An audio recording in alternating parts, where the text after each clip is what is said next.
Colonialidade do poder, eurocentrismo e América Latina. Aníbal Quijano. A globalização em curso é, em primeiro lugar, a culminação de um processo que começou com a constituição da América e do capitalismo colonial/moderno e eurocentrado como um novo padrão de poder mundial. Um dos eixos fundamentais desse padrão de poder é a classificação social da população mundial de acordo com a ideia de raça, uma construção mental que expressa a experiência básica da dominação colonial e que desde então permeia as dimensões mais importantes do poder mundial, incluindo sua racionalidade específica, o eurocentrismo. Esse eixo tem, portanto, origem e caráter colonial, mas provou ser mais duradouro e estável que o colonialismo em cuja matriz foi estabelecido. Implica, consequentemente, num elemento de colonialidade no padrão de poder hoje hegemônico. No texto abaixo, o propósito principal é o de colocar algumas das questões teoricamente necessárias sobre as implicações dessa colonialidade do poder com relação à história da América Latina. 2. A América e o novo padrão de poder mundial. A América constitui-se como o primeiro espaço/tempo de um padrão de poder de vocação mundial e, desse modo e por isso, como a primeira identidade da modernidade. Dois processos históricos convergiram e se associaram na produção do referido espaço/tempo e estabeleceram-se como os dois eixos fundamentais do novo padrão de poder. Por um lado, a codificação das diferenças entre conquistadores e conquistados na ideia de raça, ou seja, uma supostamente distinta estrutura biológica que situava uns em situação natural de inferioridade em relação a outros. Essa ideia foi assumida pelos conquistadores como o principal elemento constitutivo, fundacional, das relações de dominação que a conquista exigia. Nessas bases, consequentemente, foi classificada a população da América, e mais tarde do mundo, nesse novo padrão de poder. Por outro lado, a articulação de todas as formas históricas de controle do trabalho, de seus recursos e de seus produtos, em torno do capital e do mercado mundial. 3. Raça, uma categoria mental da modernidade. A ideia de raça, em seu sentido moderno, não tem história conhecida antes da América. 4. Talvez se tenha originado como referência às diferenças fenotípicas entre conquistadores e conquistados, mas o que importa é que desde muito cedo foi construída como referência às supostas estruturas biológicas diferenciais entre esses grupos. A formação de relações sociais fundadas nessa ideia, produziu na América identidades sociais historicamente novas, índios, negros e mestiços, e redefiniu outras. Assim, termos com espanhol e português, e mais tarde europeu, que até então indicavam apenas procedência geográfica ou país de origem, desde então adquiriram também, em relação às novas identidades, uma conotação racial. E na medida em que as relações sociais que se estavam configurando eram relações de dominação, tais identidades foram associadas às hierarquias, lugares e papéis sociais correspondentes, constitutivas delas, e, consequentemente, ao padrão de dominação que se impunha. Em outras palavras, raça e identidade racial foram estabelecidas como instrumentos de classificação social básica da população. Com o tempo, os colonizadores codificaram como cor os traços fenotípicos dos colonizados e a assumiram como a característica emblemática da categoria racial. Essa codificação foi inicialmente estabelecida, provavelmente, na área britânico-americana. Os negros eram ali não apenas os explorados mais importantes, já que a parte principal da economia dependia de seu trabalho. Eram, sobretudo, a raça colonizada mais importante, já que os índios não formavam parte dessa sociedade colonial. Em 117. Consequência, os dominantes chamaram a si mesmos de brancos. 5. Na América, a ideia de raça foi uma maneira de outorgar legitimidade às relações de dominação impostas pela conquista. A posterior constituição da Europa como nova identidade depois da América e a expansão do colonialismo europeu ao resto do mundo conduziram à elaboração da perspectiva eurocêntrica do conhecimento e com ela a elaboração teórica da ideia de raça como naturalização dessas relações coloniais de dominação entre europeus e não europeus. Historicamente, isso significou uma nova maneira de legitimar as já antigas ideias e práticas de relações de superioridade/inferioridade entre dominantes e dominados.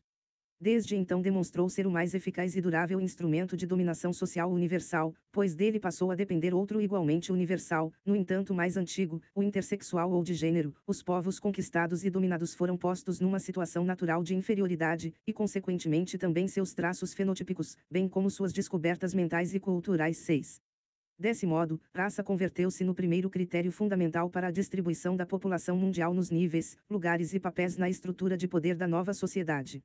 Em outras palavras, no modo básico de classificação social universal da população mundial. O capitalismo, a nova estrutura de controle do trabalho. Por outro lado, no processo de constituição histórica da América, todas as formas de controle e de exploração do trabalho e de controle da produção, apropriação, distribuição de produtos foram articuladas em torno da relação capital-salário, de agora em diante capital, e do mercado mundial. Incluíram-se a escravidão, a servidão, a pequena produção mercantil, a reciprocidade e o salário. Em tal contexto, cada uma dessas formas de controle do trabalho não era uma mera extensão de seus antecedentes históricos. Todas eram histórica e sociologicamente novas. Em primeiro lugar, porque foram deliberadamente estabelecidas e organizadas para produzir mercadorias para o mercado mundial. Em segundo lugar, porque não existiam apenas de maneira simultânea no mesmo espaço/tempo, mas todas e cada uma articuladas com o capital e com seu mercado, e por esse meio entre si. Configuraram assim um novo padrão global de controle do trabalho, por sua vez um novo elemento fundamental de um novo padrão de poder, do qual eram conjunta e individualmente dependentes histórico e estruturalmente. Isto é, não apenas por seu lugar e função como partes subordinadas de uma totalidade, mas também porque sem perder suas respectivas características e sem prejuízo das descontinuidades de suas relações com a ordem conjunta e consigo mesmas, seu movimento histórico dependia desse momento em diante de seu pertencimento ao padrão global de poder.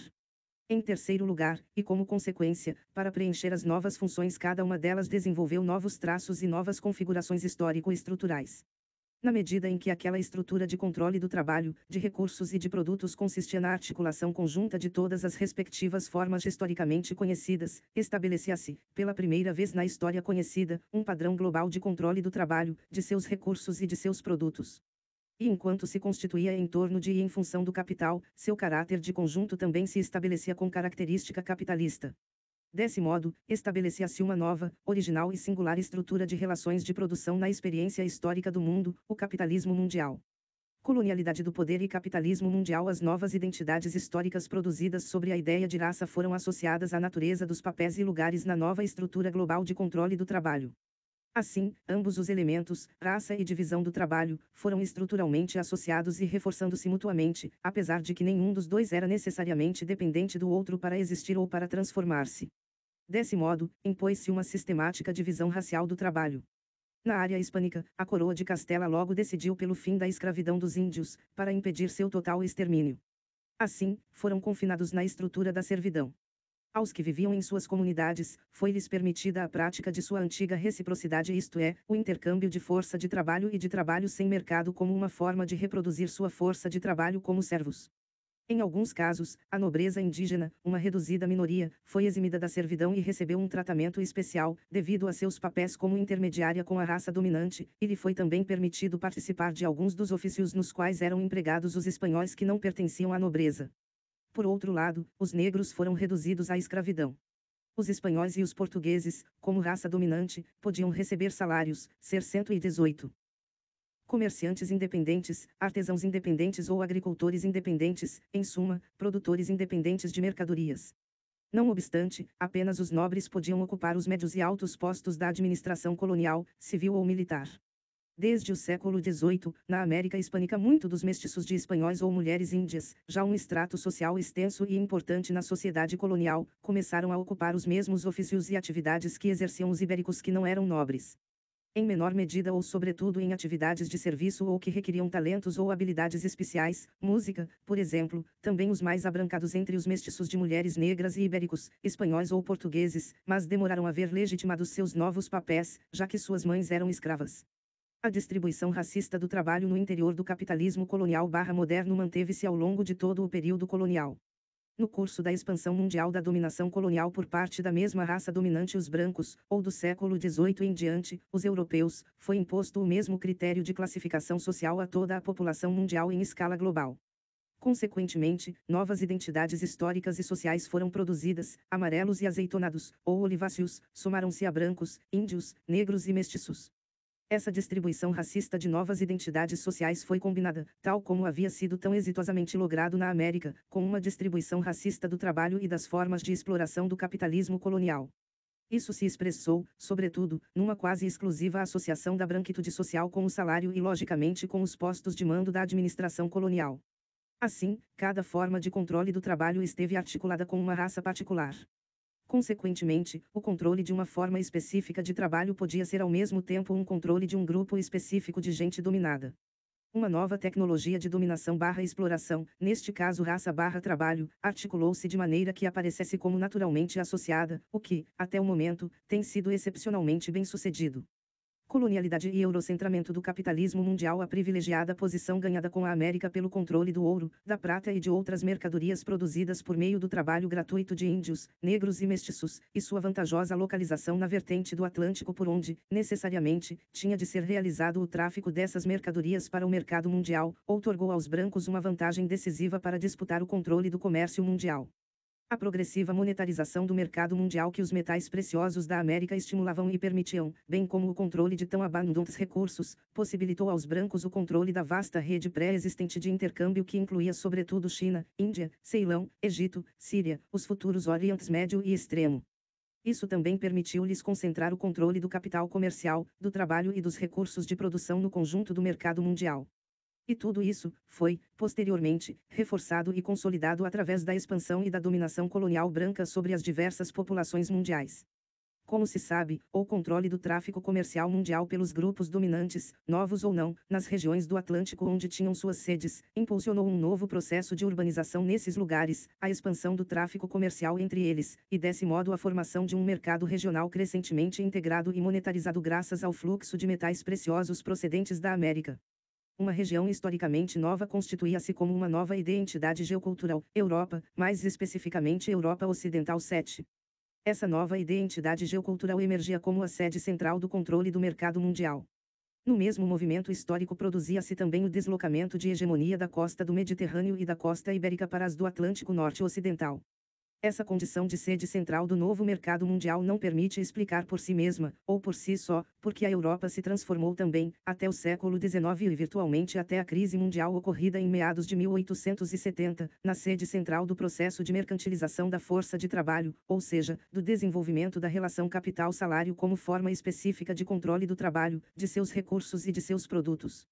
Enquanto isso, todas as demais regiões e populações incorporadas ao novo mercado mundial e colonizadas ou em curso de colonização sob domínio europeu permaneciam basicamente sob relações não salariais de trabalho, ainda que desde cedo esse trabalho, seus recursos e seus produtos se tenham articulado numa cadeia de transferência de valor e de benefícios cujo controle cabia à Europa Ocidental.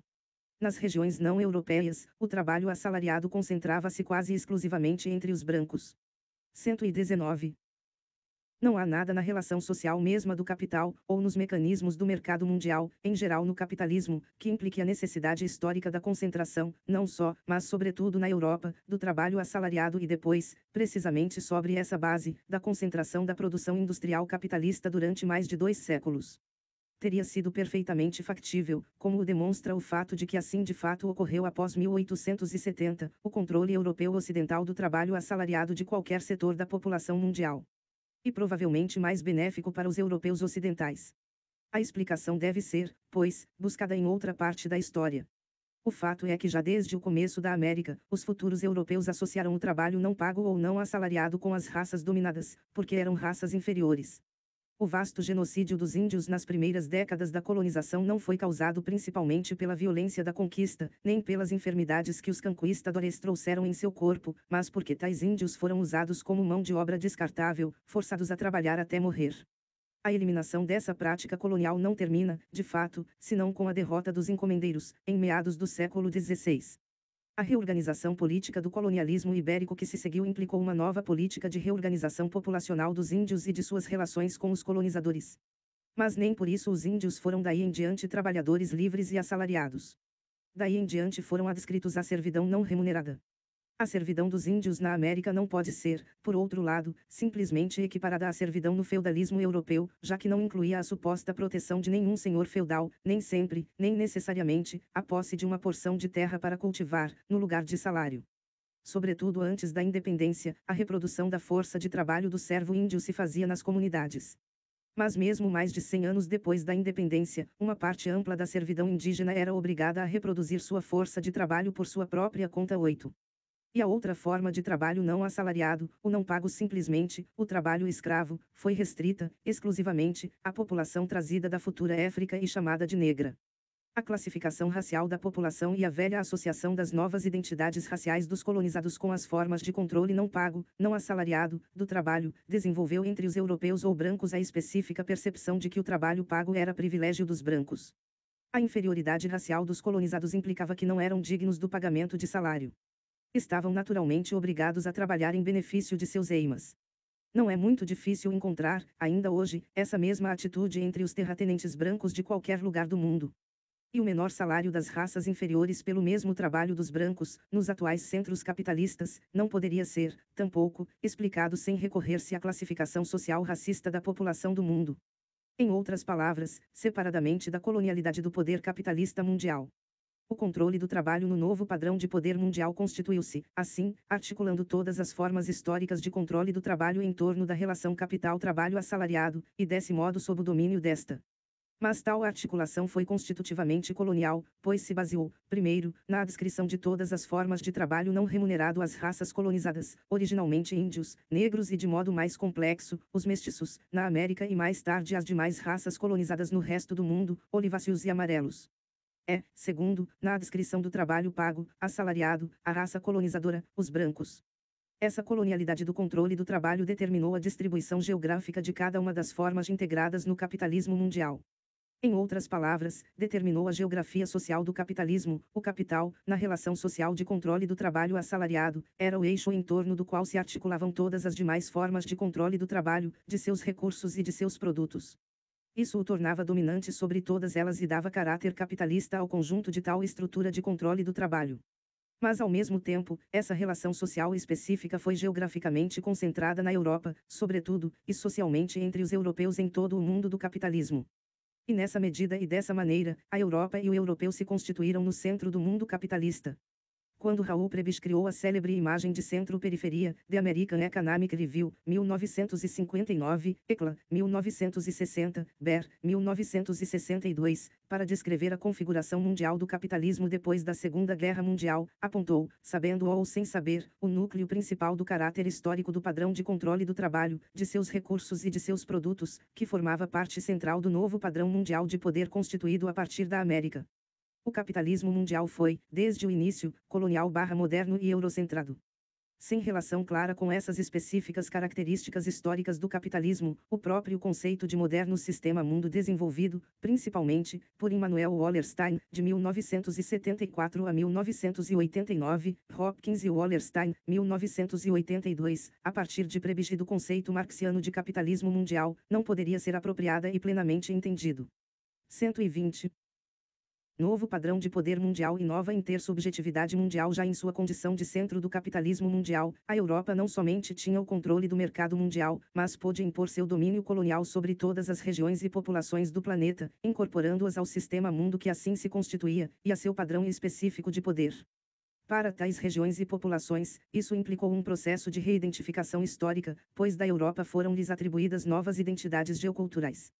Desse modo, depois da América e da Europa, foram estabelecidas África, Ásia e eventualmente Oceania.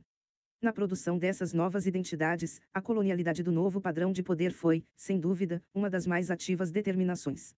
Mas as formas e o nível de desenvolvimento político e cultural, mais especificamente intelectual, em cada caso, desempenharam também um papel de primeiro plano. Sem esses fatores, a categoria Oriente não teria sido elaborada como a única com a dignidade suficiente para ser o outro, ainda que por definição inferior, de Ocidente, sem que alguma equivalente fosse criada para índios ou negros. 9. Mas esta mesma omissão põe no que esses outros fatores atuaram também dentro do padrão racista de classificação social universal da população mundial. A incorporação de tão diversas e heterogêneas histórias culturais a um único mundo dominado pela Europa, significou para esse mundo uma configuração cultural, intelectual, em suma intersubjetiva, equivalente à articulação de todas as formas de controle do trabalho em torno do capital, para estabelecer o capitalismo mundial. Com efeito, todas as experiências, histórias, recursos e produtos culturais terminaram também articulados numa só ordem cultural global em torno da hegemonia europeia ou ocidental. Em outras palavras, como parte do novo padrão de poder mundial, a Europa também concentrou sob sua hegemonia o controle de todas as formas de controle da subjetividade, da cultura, e em especial do conhecimento, da produção do conhecimento. No processo que levou a esse resultado, os colonizadores exerceram diversas operações que dão conta das condições que levaram à configuração de um novo universo de relações intersubjetivas de dominação entre a Europa e o europeu e as demais regiões e populações do mundo, às quais estavam sendo atribuídas, no mesmo processo, novas identidades geoculturais. Em primeiro lugar, expropriaram as populações colonizadas entre seus descobrimentos culturais aqueles que resultavam mais aptas para o desenvolvimento do capitalismo e em benefício do centro europeu.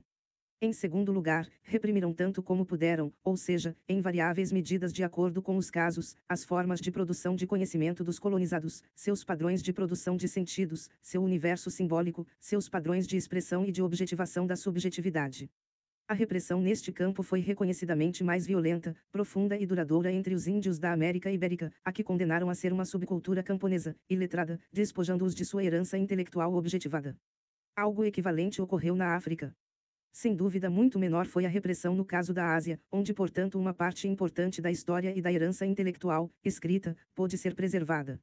E foi isso, precisamente, o que deu origem à categoria de Oriente. Em terceiro lugar, forçaram também em medidas variáveis em cada caso os colonizados a aprender parcialmente a cultura dos dominadores em tudo que fosse útil para a reprodução da dominação, seja no campo da atividade material, tecnológica, como da subjetiva, especialmente religiosa. É este o caso da religiosidade judaico-cristã. Todo esse acidentado processo implicou no longo prazo uma colonização das perspectivas cognitivas, dos modos de produzir ou outorgar sentido aos resultados da experiência material ou intersubjetiva, do imaginário, do universo de relações intersubjetivas do mundo, em suma, da cultura 10. Enfim, o êxito da Europa Ocidental em transformar-se no centro do moderno sistema mundo, segundo a apta formulação de Wallerstein, desenvolveu nos europeus um traço comum a todos os dominadores coloniais e imperiais da história, o etnocentrismo. Mas no caso europeu esse traço tinha um fundamento e uma justificação peculiar, a classificação racial da população do mundo depois da América. A associação entre ambos os fenômenos, o etnocentrismo colonial e a classificação racial universal, ajudam a explicar por que os europeus foram levados a sentir-se não só superiores a todos os demais povos do mundo, mas, além disso, naturalmente superiores.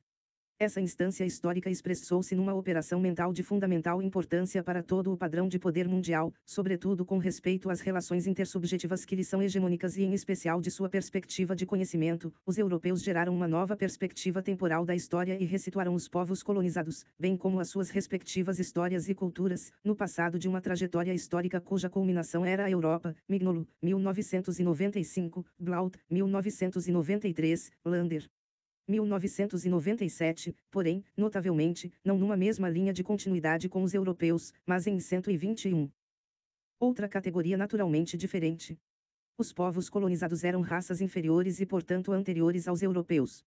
De acordo com essa perspectiva, a modernidade e a racionalidade foram imaginadas como experiências e produtos exclusivamente europeus.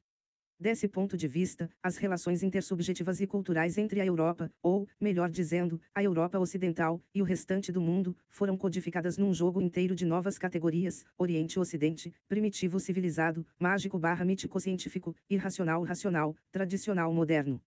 Em suma, Europa e não Europa. Mesmo assim, a única categoria com a devida honra de ser reconhecida como o outro da Europa ou Ocidente, foi Oriente. Não os índios da América, tampouco os negros da África. Estes eram simplesmente primitivos. Sob essa codificação das relações entre europeu/não europeu, raça é, sem dúvida, a categoria básica 11. Essa perspectiva binária, dualista, de conhecimento, peculiar ao eurocentrismo, impôs-se como mundialmente hegemônica no mesmo fluxo da expansão do domínio colonial da Europa sobre o mundo. Não seria possível explicar de outro modo, satisfatoriamente em todo caso, a elaboração do eurocentrismo como perspectiva hegemônica de conhecimento, da versão eurocêntrica da modernidade e seus dois principais mitos fundacionais. 1. A ideia e a imagem da história da civilização humana como uma trajetória que parte de um estado de natureza e culmina na Europa. E 2. Outorgar sentido às diferenças entre Europa e não Europa como diferenças de natureza, racial, e não de história do poder. Ambos os mitos podem ser reconhecidos, inequivocamente, no fundamento do evolucionismo e do dualismo, dois dos elementos nucleares do eurocentrismo. A questão da modernidade não me proponho aqui a entrar numa discussão detida da questão da modernidade e de sua versão eurocêntrica. Dediquei anteriormente outros estudos a esse tema e voltarei a ele depois. Em particular, não prolongarei este trabalho com uma discussão acerca do debate modernidade e pós-modernidade e sua vasta bibliografia. Mas é pertinente, para os fins deste trabalho, em especial da parte seguinte, insistir em algumas questões, Quirrano, 1988b, 1992a, 1998a. O fato de que os europeus ocidentais imaginaram ser a culminação de uma trajetória civilizatória desde um estado de natureza, levou-os também a pensar-se como os modernos da humanidade e de sua história, isto é, como o novo e ao mesmo tempo o mais avançado da espécie. Mas já que ao mesmo tempo atribuíam ao restante da espécie o pertencimento a uma categoria, por natureza, inferior e por isso anterior, isto é, o passado no processo da espécie, os europeus imaginaram também serem não apenas os portadores exclusivos de tal modernidade, mas igualmente seus exclusivos criadores e protagonistas. O notável disso não é que os europeus se imaginaram e pensaram a si mesmos e ao restante da espécie e desse modo isso não é um privilégio dos europeus mas o fato de que foram capazes de difundir e de estabelecer essa perspectiva histórica como hegemônica dentro do novo universo intersubjetivo do padrão mundial do poder. Desde logo, a resistência intelectual a essa perspectiva histórica não tardou em emergir. Na América Latina, desde fins do século XIX, mas se afirmou sobretudo durante o século XX e em especial depois da Segunda Guerra Mundial, vinculada com o debate sobre a questão do desenvolvimento-subdesenvolvimento. Como esse debate foi dominado durante um bom tempo pela denominada teoria da modernização 1-2, em suas vertentes opostas, para sustentar que a modernização não implica necessariamente a ocidentalização das sociedades e das culturas não europeias, um dos argumentos mais usados foi o de que a modernidade é um fenômeno de todas as culturas, não apenas da europeia ou ocidental. Se o conceito de modernidade referisse única ou fundamentalmente às ideias de novidade, do avançado, do racional científico, laico, secular, que são as ideias e experiências normalmente associadas a esse conceito, não cabe dúvida de que é necessário admitir que é um fenômeno possível em todas as culturas e em todas as épocas históricas. Com todas as suas respectivas particularidades e diferenças, todas as chamadas altas culturas, China, Índia, Egito, Grécia, Maia Azteca, Tawantinsuyo, anteriores ao atual sistema mundo, mostram inequivocamente os sinais dessa modernidade, incluído o racional científico, a secularização do pensamento, etc. Na verdade, a estas alturas da pesquisa histórica seria quase ridículo atribuir às altas culturas não europeias uma mentalidade mítico-mágica como traço definidor, por exemplo, em oposição à racionalidade e à ciência como características da Europa, pois além dos possíveis ou melhor conjecturados conteúdos simbólicos, as cidades, os templos e palácios, as pirâmides, ou as cidades monumentais, seja Machu Picchu ou Borobudur, as irrigações, as grandes vias de transporte, as tecnologias metalíferas, agropecuárias, as matemáticas, os calendários, a escritura, a filosofia, as histórias, as armas e 122. As guerras mostram o desenvolvimento científico e tecnológico em cada uma de tais altas culturas, desde muito antes da formação da Europa como nova identidade.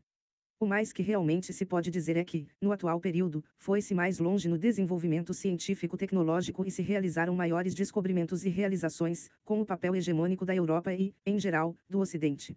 Os defensores da patente europeia da modernidade costumam apelar para a história cultural do antigo mundo heleno-românico e ao mundo do Mediterrâneo antes da América, para legitimar sua defesa da exclusividade dessa patente. O que é curioso desse argumento é que escamoteia, primeiro, o fato de que a parte realmente avançada desse mundo do Mediterrâneo, antes das Américas, área por área dessa modernidade, era islâmico-judaica. Segundo, que foi dentro desse mundo que se manteve a herança cultural greco-romana, as cidades, o comércio, a agricultura comercial, a mineração, os têxteis, a filosofia, a história, quando a futura Europa ocidental estava dominada pelo feudalismo e seu obscurantismo cultural. Terceiro que, muito provavelmente, a mercantilização da força de trabalho, a relação capital-salário, emergiu, precisamente, nessa área e foi em seu desenvolvimento que se expandiu posteriormente em direção ao norte da futura Europa. Quarto, que somente a partir da derrota do Islão e do posterior deslocamento da hegemonia sobre o mercado mundial para o centro-norte da futura Europa, graças à América, começa também a deslocar-se ao centro da atividade cultural a essa nova região. Por isso, a nova perspectiva geográfica da história e da cultura, que ali é elaborada e que se impõe como mundialmente hegemônica, implica, obviamente, uma nova geografia do poder. A própria ideia de Ocidente e Oriente é tardia e parte da hegemonia britânica. Ou ainda é necessário recordar que o meridiano de Greenwich atravessa Londres e não Sevilha ou Veneza, 13. Nesse sentido, a pretensão eurocêntrica de ser a exclusiva produtora e protagonista da modernidade, e de que toda modernização de populações não europeias é, portanto, uma europeização, é uma pretensão etnocentrista e além de tudo provinciana. Porém, por outro lado, se admite que o conceito de modernidade se refere somente à racionalidade, à ciência, à tecnologia, etc., a questão que estaríamos colocando à experiência histórica não seria diferente da proposta pelo etnocentrismo europeu, o debate consistiria apenas na disputa pela originalidade e pela exclusividade da propriedade do fenômeno assim chamado modernidade, e, em consequência, movendo-se no mesmo terreno e com a mesma perspectiva do eurocentrismo. Há, contudo, um conjunto de elementos demonstráveis que apontam para um conceito de modernidade diferente, que dá conta de um processo histórico específico ao atual sistema mundo. Nesse conceito não estão, obviamente, ausentes suas referências e seus traços anteriores. Porém, mais enquanto formam parte de um universo de relações sociais, materiais e intersubjetivas, cuja questão central é a libertação humana como interesse histórico da sociedade e também, em consequência, seu campo central de conflito. Nos limites deste trabalho, restringir-me-ei somente a adiantar, de modo breve e esquemático, algumas proposições sum 4. Em primeiro lugar, o atual padrão de poder mundial é o primeiro efetivamente global da história conhecida. Em vários sentidos específicos. 1. É o primeiro em que cada um dos âmbitos da existência social estão articuladas todas as formas historicamente conhecidas de controle das relações sociais correspondentes, configurando em cada área uma única estrutura com relações sistemáticas entre seus componentes e do mesmo modo em seu conjunto. 2. É o primeiro em que cada uma dessas estruturas de cada âmbito de existência social está sob a hegemonia de uma instituição produzida dentro do processo de formação e desenvolvimento deste mesmo padrão de poder. Assim, no controle do trabalho, de seus recursos e de seus produtos, está a empresa capitalista, no controle do sexo, de seus recursos e produtos, a família burguesa, no controle da autoridade, seus recursos e produtos, o Estado-nação, no controle da intersubjetividade, o eurocentrismo 15. 3. Cada uma dessas instituições existe em relações de interdependência com cada uma das outras. Por isso o padrão de poder está configurado como um sistema 16. 4. Finalmente, este padrão de poder mundial é o primeiro que cobre a totalidade da população do planeta. Nesse sentido específico, a humanidade atual em seu conjunto constitui o primeiro sistema mundo global historicamente conhecido, não somente um mundo como o que talvez tenham sido o chinês, o hindu, o egípcio, o helênico romano, o maia asteca ou o tawantinsuiano. Nenhum desses possíveis mundos teve nada em comum exceto um dominador colonial/imperial e, apesar de que assim se propõe da visão colonial eurocêntrica, não se sabe se todos os povos incorporados a um daqueles mundos tiveram também em comum uma perspectiva básica a respeito das relações entre o humano e o restante do universo. Os dominadores coloniais de cada um desses mundos não tinham as condições, nem provavelmente o interesse, de homogeneizar as formas básicas de existência social de todas as populações de seus 123 domínios. Por outro lado, o atual, o que começou a formar-se com a América, tem em comum três elementos centrais que afetam a vida cotidiana da totalidade da população mundial: a colonialidade do poder, o capitalismo e o eurocentrismo. Claro que este padrão de poder, nem nenhum outro, pode implicar que a heterogeneidade histórico-estrutural tenha sido erradicada dentro de seus domínios.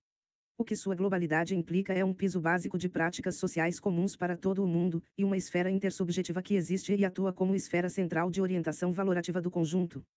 Por isso as instituições hegemônicas de cada âmbito de existência social, são universais para a população do mundo como modelos intersubjetivos. Assim, o Estado-nação, a família burguesa, a empresa, a racionalidade eurocêntrica. Portanto, seja o que for a mentira contida no termo modernidade, hoje envolve o conjunto da população mundial e toda a sua história dos últimos 500 anos, e todos os mundos ou ex-mundos articulados no padrão global de poder, e cada um de seus segmentos diferenciados ou diferenciáveis, pois se constituiu junto com, como parte da redefinição ou reconstituição histórica de cada um deles por sua incorporação ao novo e comum padrão de poder mundial. Portanto, também como articulação de muitas racionalidades. Em outras palavras, já que se trata de uma história nova e diferente, com experiências específicas, as questões que esta história permite e obriga a abrir não podem ser indagadas, muito menos contestadas, com o conceito eurocêntrico de modernidade. Pela mesma razão, dizer que é um fenômeno puramente europeu ou que ocorre em todas as culturas, teria hoje um impossível sentido. Trata-se de algo novo e diferente, específico deste padrão de poder mundial. Se há que preservar o nome, deve tratar-se, de qualquer modo, de outra modernidade. A questão central que nos interessa aqui é a seguinte: o que é o realmente novo com relação à modernidade? Não somente o que desenvolve e redefine experiências, tendências e processos de outros mundos, mas o que foi produzido na história própria do atual padrão de poder mundial. Do seu 1995, propôs a categoria de transmodernidade como alternativa para a pretensão eurocêntrica de que a Europa é a produtora original da modernidade. Segundo essa proposta, a constituição do ego individual diferenciado é a novidade que ocorre com a América e é a marca da modernidade, mas tem lugar não só na Europa mas em todo o mundo que se configura a partir da América. Do seu acerta no alvo ao refutar um dos mitos prediletos do eurocentrismo. Mas é controverso que o ego individual diferenciado seja um fenômeno exclusivamente pertencente ao período iniciado com a América. Há, claro, uma relação umbilical entre os processos históricos que se geram a partir da América e as mudanças da subjetividade ou, melhor dito, da intersubjetividade de todos os povos que se vão integrando no novo padrão de poder mundial. E essas transformações levam à constituição de uma nova subjetividade, não só individual, mas coletiva, de uma nova intersubjetividade. Esse é, portanto, um fenômeno novo que ingressa na história com a América e nesse sentido faz parte da modernidade. Mas quaisquer que fossem, essas mudanças não se constituem da subjetividade individual, nem coletiva, do mundo pré-existente, voltada para si mesma, ou, para repetir a velha imagem, essas mudanças não nascem como Minerva, da cabeça de Zeus, mas são a expressão subjetiva ou intersubjetiva do que os povos do mundo estão fazendo nesse momento. Dessa perspectiva, é necessário admitir que a América e suas consequências imediatas no mercado mundial e na formação de um novo padrão de poder mundial, são uma mudança histórica verdadeiramente enorme e que não afeta somente a Europa, mas o conjunto do mundo. Não se trata de mudanças dentro do mundo conhecido, que não alteram senão alguns de seus traços. Trata-se da mudança do mundo como tal. Este é, sem dúvida, o elemento básico da nova subjetividade, a percepção da mudança histórica. É esse elemento o que desencadeia o processo de constituição de uma nova perspectiva sobre o tempo e sobre a história. A percepção da mudança leva à ideia do futuro, já que é o único território do tempo no qual podem ocorrer as mudanças. O futuro é um território temporal aberto. O tempo pode ser novo, pois não é somente a extensão do passado. É, dessa maneira, a história pode ser percebida já não só como algo que ocorre, seja como algo natural ou produzido por decisões divinas ou misteriosas como o destino, mas como algo que pode ser produzido pela ação das pessoas, por seus cálculos, suas intenções, suas decisões, portanto como algo que pode ser projetado e, consequentemente, ter sentido. Quirrano, 1988b. Com a América inicia-se, assim, todo um universo de novas relações materiais e intersubjetivas. É pertinente, por tudo isso, admitir que o conceito de modernidade não se refere somente ao que ocorre com a subjetividade, não obstante toda a tremenda importância desse processo, seja pela emergência do ego individual, ou de um novo universo de relações intersubjetivas entre os indivíduos e entre os povos integrados ou que se integram no novo sistema mundo e seu específico padrão de poder mundial. O conceito de modernidade dá conta, do mesmo modo, das alterações na dimensão material das relações sociais. Quer 124. Dizer, as mudanças ocorrem em todos os âmbitos da existência social dos povos, e portanto de seus membros individuais, tanto na dimensão material como na dimensão subjetiva dessas relações. E como se trata de processos que se iniciam com a constituição da América, de um novo padrão de poder mundial e da integração dos povos de todo o mundo nesse processo, de todo um complexo sistema mundo, é também imprescindível admitir que se trata de um período histórico inteiro. Em outras palavras, a partir da América um novo espaço/tempo se constitui, material e subjetivamente, essa é a mentira do conceito de modernidade. Não obstante, foi decisivo para o processo de modernidade que o centro hegemônico desse mundo estivesse localizado na zona centro-norte da Europa Ocidental. Isso ajuda a explicar por que o centro de elaboração intelectual desse processo se localizará também ali, e por que essa versão foi a que ganhou a hegemonia mundial. Ajuda igualmente a explicar por que a colonialidade do poder desempenhará um papel de primeira ordem nessa elaboração eurocêntrica da modernidade. Este último não é muito difícil de perceber se se leva em consideração o que já foi demonstrado antes, o modo como a colonialidade do poder está vinculada com a concentração na Europa do capital, dos assalariados, do mercado de capital, enfim, da sociedade e da cultura associadas a essas determinações. Nesse sentido, a modernidade foi também colonial desde seu ponto de partida. Mas ajuda também a entender por que foi na Europa muito mais direto e imediato o impacto do processo mundial de modernização. Com efeito, as novas práticas sociais implicadas no padrão de poder mundial, capitalista, a concentração do capital e dos assalariados, o novo mercado de capital, tudo isso associado à nova perspectiva sobre o tempo e sobre a história, a centralidade da questão da mudança histórica nessa perspectiva, como experiência e como ideia, requerem, necessariamente, a desacralização das hierarquias e das autoridades, tanto na dimensão material das relações sociais como em sua intersubjetividade, a desacralização, a mudança ou o desmantelamento das correspondentes estruturas e instituições. A individualização das pessoas só adquire seu sentido nesse contexto, a necessidade de um foro próprio para pensar, para duvidar, para decidir, a liberdade individual, em suma, contra as adscrições sociais fixadas e em consequência a necessidade de igualdade social entre os indivíduos. As determinações capitalistas, contudo, exigiam também, e no mesmo movimento histórico, que esses processos sociais, materiais e intersubjetivos, não tivessem lugar exceto dentro de relações sociais de exploração e de dominação. Consequentemente, como um campo de conflitos pela orientação, isto é, os fins, os meios e os limites desses processos. Para os controladores do poder, o controle do capital e do mercado eram e são os que decidem os fins, os meios e os limites do processo. O mercado é o mínimo, mas também o limite da possível igualdade social entre as pessoas. para os explorados do capital e em geral para os dominados do padrão de poder, a modernidade gerou um horizonte de libertação das pessoas de toda relação, estrutura ou instituição vinculada com a dominação e a exploração, mas também as condições sociais para avançar em direção a esse horizonte. A modernidade é, assim, também uma questão de conflito de interesses sociais. Um deles é a contínua democratização da existência social das pessoas. Nesse sentido, todo conceito de modernidade é necessariamente ambíguo e contraditório, Quirrano, 1998a, 2000a. É ali, precisamente, onde a história desses processos diferencia tão claramente a Europa Ocidental e o resto do mundo, no caso a América Latina. Na Europa Ocidental, a concentração da relação capital-salário é o eixo principal das tendências das relações de classificação social e da correspondente estrutura de poder. Isso subjaz aos enfrentamentos com a antiga ordem, com o império, com o papado, durante o período do chamado capital competitivo. Esses enfrentamentos permitem aos setores não dominantes do capital bem como aos explorados melhores condições de negociar seu lugar no poder e a venda de sua força de trabalho. Por outro lado, abre também condições para uma secularização especificamente burguesa da cultura e da subjetividade. O liberalismo é uma das claras expressões desse contexto material e subjetivo da sociedade na Europa Ocidental. Já no resto do mundo, na América Latina em particular, as formas mais estendidas de controle do trabalho são não salariais, ainda que em benefício global do capital, o que implica que as relações de exploração e de dominação têm caráter colonial.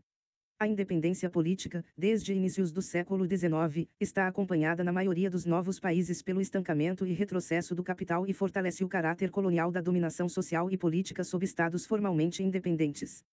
O eurocentramento do capitalismo colonial/moderno foi nesse sentido decisivo para o destino diferente do processo da modernidade entre a Europa e o resto do mundo, Quirrano, 1988b, 1994.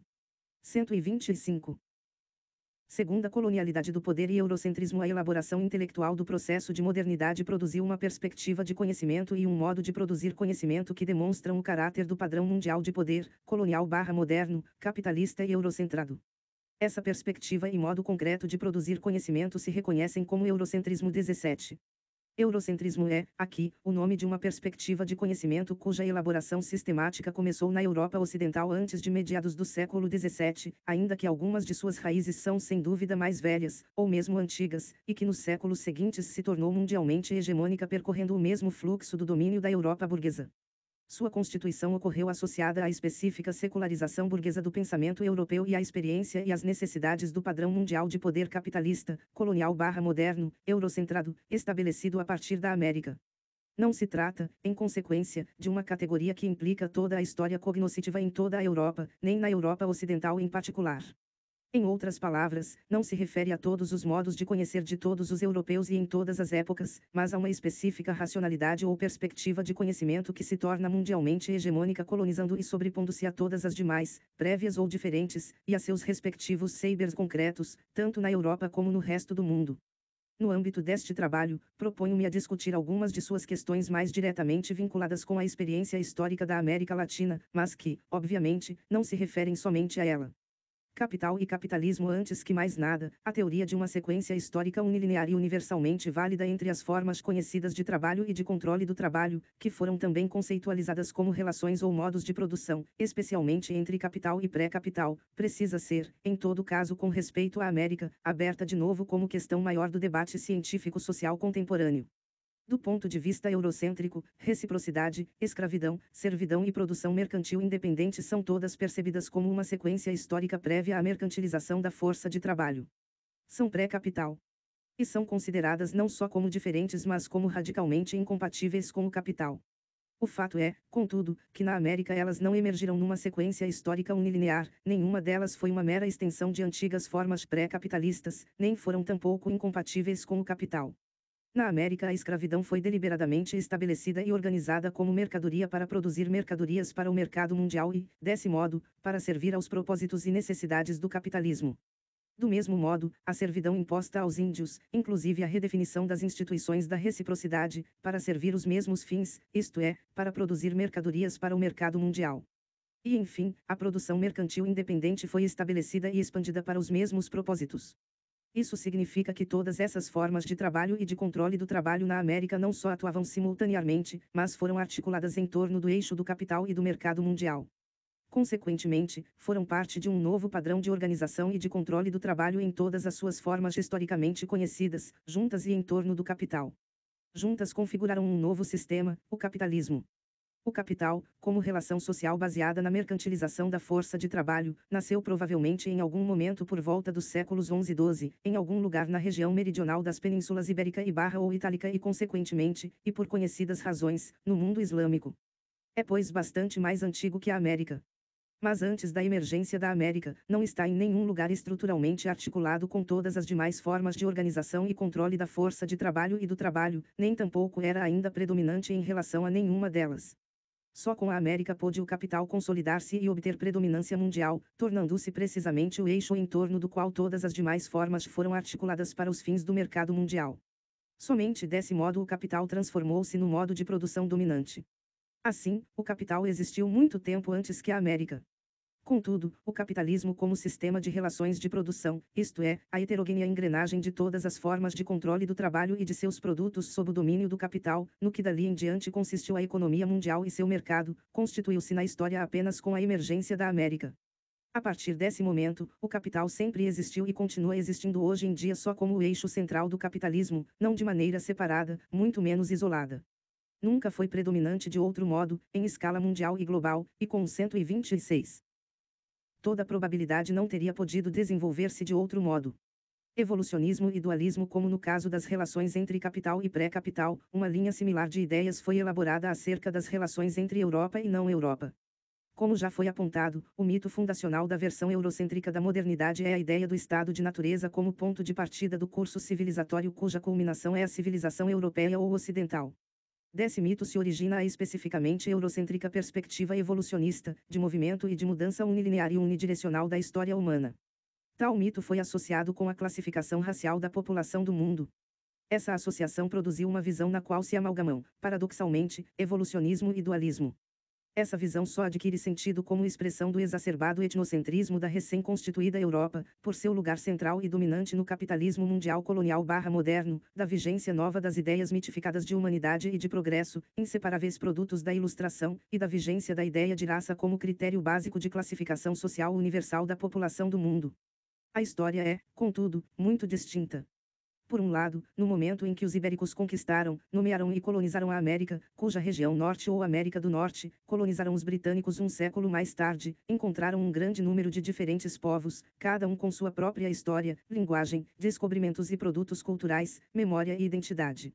São conhecidos os nomes dos mais desenvolvidos e sofisticados deles, astecas, maias, chimos, aimarás, incas, chibchas, etc. 300 anos mais tarde todos eles reduziam-se a uma única identidade, índios. Esta nova identidade era racial, colonial e negativa. Assim também sucedeu com os povos trazidos forçadamente da futura África como escravos, Axantes, Yorubas, Zulus, Cagos, Bakongos, etc. No lapso de 300 anos, todos eles não eram outra coisa além de negros. Esse resultado da história do poder colonial teve duas implicações decisivas. A primeira é óbvia: todos aqueles povos foram despojados de suas próprias e singulares identidades históricas. A segunda é, talvez, menos óbvia, mas não é menos decisiva: sua nova identidade racial, colonial e negativa, implicava o despojo de seu lugar na história da produção cultural da humanidade. Daí em diante não seriam nada mais que raças inferiores, capazes somente de produzir culturas inferiores. Implicava também sua relocalização no novo tempo histórico constituído com a América primeiro e com a Europa depois. Desse momento em diante passaram a ser o passado.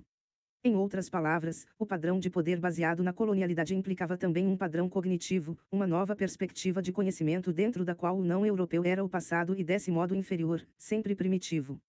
Por outro lado, a primeira identidade geocultural moderna e mundial foi a América. A Europa foi a segunda e foi constituída como consequência da América, não o inverso.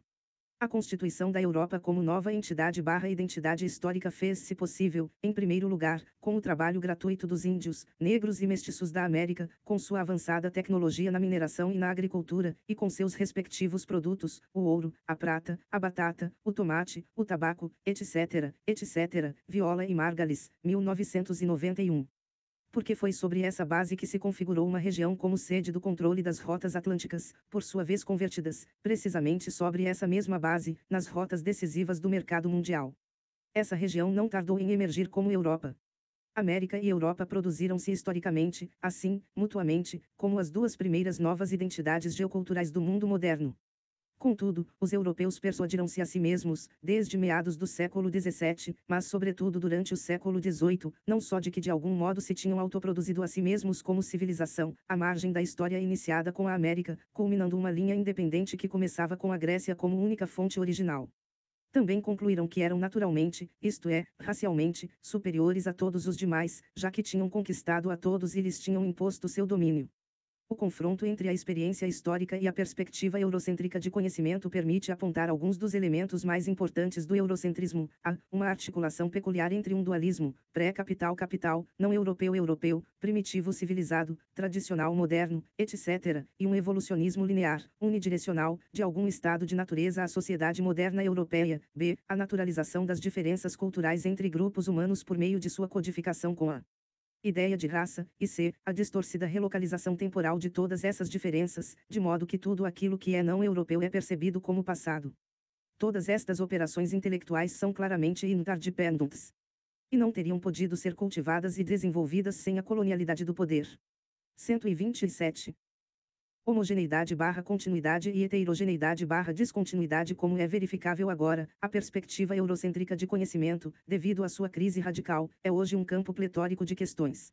Aqui é pertinente ainda deixar registradas duas delas.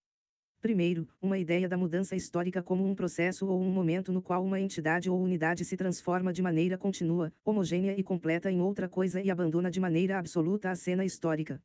Isto permite a outra entidade equivalente ocupar o lugar, e tudo isto continua numa cadeia sequencial. De outro modo não teria sentido, nem lugar, a ideia da história como uma evolução unidirecional e unilinear. Segundo, dali se desprende que cada unidade diferenciada, por exemplo uma economia/sociedade ou um modo de produção no caso do controle do trabalho, capital ou escravidão, ou uma raça/civilização no caso de grupos humanos, é uma entidade/identidade homogênea. São, cada uma, estruturas de elementos homogêneos relacionados de maneira contínua e sistêmica, o que é distinto de sistemática. A experiência histórica demonstra, contudo, que o capitalismo mundial está longe de ser uma totalidade homogênea e contínua. Ao contrário, como o demonstra a América, o padrão de poder mundial que se conhece como capitalismo é, fundamentalmente, uma estrutura de elementos heterogêneos, tanto em termos das formas de controle do trabalho, recursos, produtos, ou relações de produção, ou em termos dos povos e histórias articulados nele. Em consequência, tais elementos se relacionam entre si e com o conjunto de maneira também heterogênea e descontínua, ou mesmo conflitiva. E são eles mesmos, cada um deles, configurados da mesma maneira. Assim, cada uma dessas relações de produção é em si mesma uma estrutura heterogênea. Especialmente o capital, desde que todos os estágios e formas históricas de produção de valor e de apropriação de mais-valia, por exemplo, acumulação primitiva, mais-valia absoluta e relativa, extensiva ou intensiva, ou em outra nomenclatura, manufatura, capital competitivo, capital monopólico, capital transnacional ou global, ou pré-fordista, fordista, de mão de obra intensiva, de capital intensivo, de informação intensiva, etc., estão simultaneamente em atividade e trabalham juntos numa complexa rede de transferência de valor e de mais-valia.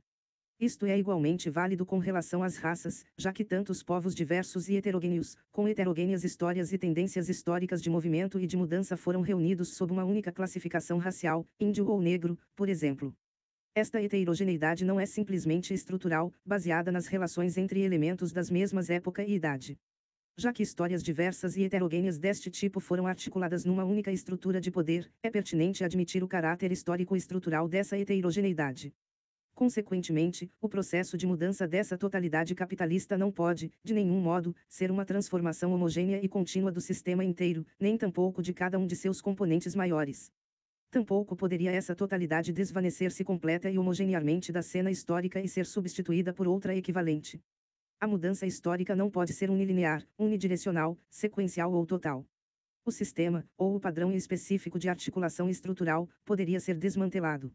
Mas mesmo assim cada um ou alguns de seus elementos pode e haverá de rearticular-se em algum outro padrão estrutural, como ocorreu, obviamente, com os componentes do padrão de poder pré-colonial, digamos, no Tawantinsuyo 18. O novo dualismo finalmente, pelo momento e para nossos propósitos aqui, é pertinente abrir a questão das relações entre o corpo e o não-corpo na perspectiva eurocêntrica, tanto por sua gravitação no modo eurocêntrico de produzir conhecimento, como devido a que em nossa experiência tem uma estreita relação com as de raça e de gênero. A ideia de diferenciação entre o corpo e o não-corpo na experiência humana é virtualmente universal à história da humanidade, comum a todas as culturas ou civilizações historicamente conhecidas. Mas é também comum a todas até o aparecimento do eurocentrismo, a permanente copresença dos dois elementos como duas dimensões não separáveis do ser humano, em qualquer aspecto, instância ou comportamento. O processo de separação destes elementos do ser humano é parte de uma longa história do mundo cristão sobre a base da ideia da primazia da alma sobre o corpo. Porém, esta história mostra também uma longa e não resolvida ambivalência da teologia cristã sobre este ponto em particular. Certamente, é 128. A alma o objeto privilegiado de salvação. Mas no final das contas, é o corpo ressuscitado, como culminação da salvação. Certamente, também, foi durante a cultura repressiva do cristianismo, como resultado dos conflitos com muçulmanos e judeus, sobretudo entre os séculos XV e XVI, em plena Inquisição, que a primazia da alma foi enfatizada, talvez exasperada. E porque o corpo foi o objeto básico da repressão, a alma pôde aparecer quase separada das relações intersubjetivas no interior do mundo cristão. Mas isto não foi teorizado, ou seja, não foi sistematicamente discutido e elaborado até Descartes, culminando no processo da secularização burguesa do pensamento cristão 19. Com Descartes 20, o que sucede é a mutação da antiga abordagem dualista sobre o corpo e o não-corpo. O que era uma copresença permanente de ambos os elementos em cada etapa do ser humano, em Descartes se converte numa radical separação entre razão/sujeito e corpo. A razão não é somente uma secularização da ideia de alma no sentido teológico, mas uma mutação numa nova identidade, a razão/sujeito, a única entidade capaz de conhecimento racional, em relação à qual o corpo é e não pode ser outra coisa além de objeto de conhecimento. Desse ponto de vista, o ser humano é, por excelência, um ser dotado de razão, e esse dom se concebe como localizado exclusivamente na alma. Assim, o corpo, por definição incapaz de raciocinar, não tem nada a ver com a razão/sujeito. Produzida essa separação radical entre razão/sujeito e corpo, as relações entre ambos devem ser vistas unicamente como relações entre a razão/sujeito humana e o corpo/natureza humana, ou entre espírito e natureza. Deste modo, na racionalidade eurocêntrica o corpo foi fixado como objeto de conhecimento, fora do entorno do sujeito/razão. Sem essa objetivização do corpo como natureza, de sua expulsão do âmbito do espírito, dificilmente teria sido possível tentar a teorização científica do problema da raça, como foi o caso do Conde de Gobineau, de 1853 a 1857, durante o século XIX. Dessa perspectiva eurocêntrica, certas raças são condenadas como inferiores por não serem sujeitos racionais. São objetos de estudo, corpo em consequência, mais próximos da natureza. Em certo sentido, isto os converte em domináveis e exploráveis. De acordo com o mito do estado de natureza e da cadeia do processo civilizatório que culmina na civilização europeia, algumas raças negros, ou africanos, índios, oliváceos, amarelos, ou asiáticos, e nessa sequência estão mais próximas da natureza que os brancos 21. Somente desta perspectiva peculiar foi possível que os povos não europeus fossem considerados, virtualmente até a Segunda Guerra Mundial, antes de tudo como objeto de conhecimento e de dominação/exploração pelos europeus. Esse novo e radical dualismo não afetou somente as relações raciais de dominação, mas também a mais antiga, as relações sexuais de dominação. Daí em diante, o lugar das mulheres, muito em especial o das mulheres das raças inferiores, ficou estereotipado junto com o resto dos corpos, e quanto mais inferiores fossem suas raças, mais perto da natureza ou diretamente, como no caso das escravas negras, dentro da natureza. É provável, ainda que a questão fique por indagar, que a ideia de gênero se tenha elaborado depois do novo e radical dualismo como parte da perspectiva cognitiva eurocentrista. Durante o século XVIII, esse novo dualismo radical foi amalgamado com as ideias mitificadas de progresso e de um estado de natureza na trajetória humana, os mitos fundacionais da versão eurocentrista da modernidade. Isto deu vazão à peculiar perspectiva histórica dualista/evolucionista. Assim todos os não-europeus puderam ser considerados, de um lado, como pré-europeus e ao mesmo tempo dispostos em certa sequência histórica e contínua do primitivo ao civilizado, do irracional ao racional, do tradicional ao moderno, do mágico-mítico ao científico. Em outras palavras, do não-europeu/pré-europeu a algo que com o tempo se europeizará ou modernizará. Sem considerar a experiência inteira do colonialismo e da colonialidade, essa marca intelectual seria dificilmente explicável, bem como a duradoura hegemonia mundial do eurocentrismo. Somente as necessidades do capital como tal, não poderiam esgotar, a explicação do caráter e da trajetória dessa perspectiva de conhecimento. Terceira, eurocentrismo e experiência histórica na América Latina aplicada de maneira específica à experiência histórica latino-americana, a perspectiva eurocêntrica de conhecimento opera como um espelho que distorce o que reflete. Quer dizer, a imagem que encontramos nesse espelho não é de todo quimérica, já que possuímos tantos e tão importantes traços históricos 129 europeus em tantos aspectos, materiais e intersubjetivos. Mas, ao mesmo tempo, somos tão profundamente distintos. Daí que quando olhamos nosso espelho eurocêntrico, a imagem que vemos seja necessariamente parcial e distorcida. Aqui a tragédia é que todos fomos conduzidos, sabendo ou não, querendo ou não, a ver e aceitar aquela imagem como nossa e como pertencente unicamente a nós. Dessa maneira seguimos sendo o que não somos. E como resultado não podemos nunca identificar nossos verdadeiros problemas, muito menos resolvê-los, a não ser de uma maneira parcial e distorcida. O eurocentrismo e a questão nacional, o Estado-nação. Um dos exemplos mais claros desta tragédia de equívocos na América Latina é a história da chamada questão nacional. Dito de outro modo, do problema do moderno Estado-nação na América Latina. Nações e Estados são um velho fenômeno. Todavia, aquilo que chamamos de moderno Estado-nação é uma experiência muito específica. Trata-se de uma sociedade nacionalizada e por isso politicamente organizada como um Estado-nação. Implica as instituições modernas de cidadania e democracia política. Ou seja, implica uma certa democracia, dado que cada processo conhecido de nacionalização da sociedade nos tempos modernos ocorreu somente através de uma relativa, ou seja, dentro dos limites do capitalismo, mas importante e real democratização do controle do trabalho, dos recursos produtivos e do controle da geração e gestão das instituições políticas. Deste modo, a cidadania pode chegar a servir como igualdade legal, civil e política para pessoas socialmente desiguais, Quirrano, 1998a. Um Estado-nação é uma espécie de sociedade individualizada entre as demais. Por isso, entre seus membros pode ser sentida como identidade. Porém, toda sociedade é uma estrutura de poder. É o poder aquilo que articula formas de existência social dispersas e diversas numa totalidade única, uma sociedade. Toda estrutura de poder é sempre, parcial ou totalmente, a imposição de alguns, frequentemente certo grupo, sobre os demais. Consequentemente, todo Estado-nação possível é uma estrutura de poder, do mesmo modo que é produto do poder. Em outros termos, do modo como foram configuradas as disputas pelo controle do trabalho, seus recursos e produtos, do sexo, seus recursos e produtos, da autoridade e de sua violência específica, da intersubjetividade e do conhecimento. Não obstante, se um Estado-nação moderno pode expressar-se em seus membros como uma identidade, não é somente devido a que pode ser imaginado como uma comunidade 22. Os membros precisam ter em comum algo real, não só imaginado, algo que compartilhar. E isso, em todos os reais Estados-nação modernos, é uma participação mais ou menos democrática na distribuição do controle do poder. Esta é a maneira específica de homogeneização das pessoas num Estado-nação moderno. Toda homogeneização da população de um Estado-nação moderno é desde logo parcial e temporal e consiste na comum participação democrática no controle da geração e da gestão das instituições de autoridade pública e de seus específicos mecanismos de violência.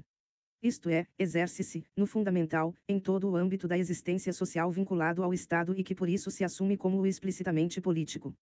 Mas tal âmbito não poderia ser democrático, isto é, implicar cidadania como igualdade jurídica e civil de pessoas desigualmente situadas nas relações de poder, se as relações sociais em todos os outros âmbitos da existência social fossem radicalmente não democráticas ou antidemocráticas. 2.3.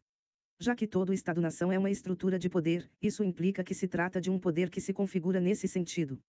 O processo começa sempre com um poder político central sobre um território e sua população, porque qualquer processo de nacionalização possível só pode ocorrer num espaço dado, ao longo de um prolongado período de tempo. Esse espaço precisa ser mais ou menos estável por um longo período. Consequentemente, precisa-se de um poder político estável e centralizado. Este espaço é, nesse sentido, necessariamente um espaço de dominação disputado e conquistado a outros rivais.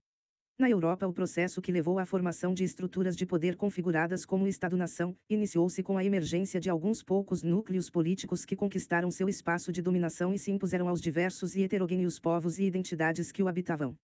Deste modo, o Estado-nação iniciou-se como um processo de colonização de alguns povos sobre outros que, nesse sentido, eram povos estrangeiros. Em alguns casos particulares, como na Espanha que se constituía sobre a base da América e de seus enormes e gratuitos recursos, o processo incluiu a expulsão de alguns grupos, como os muçulmanos e judeus, considerados como estrangeiros indesejáveis. Esta foi a primeira experiência de limpeza étnica no período moderno, seguida pela imposição dessa peculiar instituição chamada Certificado 130. De limpeza de sangue 24.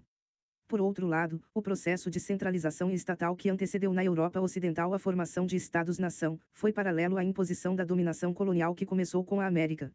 quer dizer, simultaneamente com a formação dos impérios coloniais desses primeiros estados centrais europeus. O processo tem, pois, um duplo movimento histórico. Começou como uma colonização interna de povos com identidades diferentes, mas que habitavam os mesmos territórios transformados em espaços de dominação interna, ou seja, nos próprios territórios dos futuros estados-nação. E continuou paralelamente à colonização imperial ou externa de povos que não só tinham identidades diferentes das dos colonizadores, mas que habitavam territórios que não eram considerados como os espaços de dominação interna dos colonizadores, quer dizer, não eram os mesmos territórios dos futuros estados-nação dos colonizadores. Se indagamos a partir de nossa atual perspectiva histórica aquilo que sucedeu com os primeiros estados centrais europeus, seus espaços de dominação, populações e territórios, e seus respectivos processos de nacionalização, observa-se que as diferenças são muito visíveis. A existência de um forte Estado central não é suficiente para produzir um processo de relativa homogeneização de uma população previamente diversa e heterogênea, para produzir assim uma identidade comum e uma forte e duradoura lealdade a tal identidade.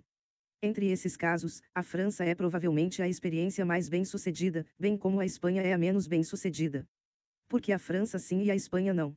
A Espanha era em seus primórdios muito mais rica e poderosa que seus pares. Porém, após a expulsão dos muçulmanos e judeus deixou de ser produtiva e próspera para transformar-se em correia de transmissão dos recursos da América aos centros e margens do capital financeiro mercantil. Ao mesmo tempo, após o violento e bem-sucedido ataque contra a autonomia das comunidades camponesas e das cidades e burgos, viu-se presa numa estrutura senhorial de poder e sob a autoridade de uma monarquia e de uma igreja repressivas e corruptas. A monarquia da Espanha dedicou-se, ademais, a uma política bélica em busca da expansão de seu poder senhorial na Europa, em lugar de uma hegemonia sobre o mercado mundial e o capital comercial e financeiro como fizeram mais tarde a Inglaterra ou a França. Todas as lutas para forçar os controladores do poder a admitir ou negociar alguma democratização da sociedade e do Estado foram derrotadas, em especial a Revolução Liberal de 1810 a 12. Deste modo, o colonialismo interno e os padrões senhoriais de poder político e social, combinados, demonstraram ser fatais para a nacionalização da sociedade e do Estado espanhóis, na medida em que esse tipo de poder não só provou ser incapaz de sustentar qualquer vantagem proveniente desse rico e vasto colonialismo imperial ou externo, provou igualmente que constituía um muito poderoso obstáculo a todo o processo democratizador das relações sociais e políticas e não só dentro do espaço próprio de dominação. Pelo outro lado, na França, através da democratização radical das relações sociais e políticas com a Revolução Francesa, o prévio colonialismo interno evoluiu para um afrancesamento efetivo, ainda que não total, dos povos que habitavam o território da França, originalmente tão diversos e histórico-estruturalmente heterogêneos como no espaço de dominação que se chamaria Espanha.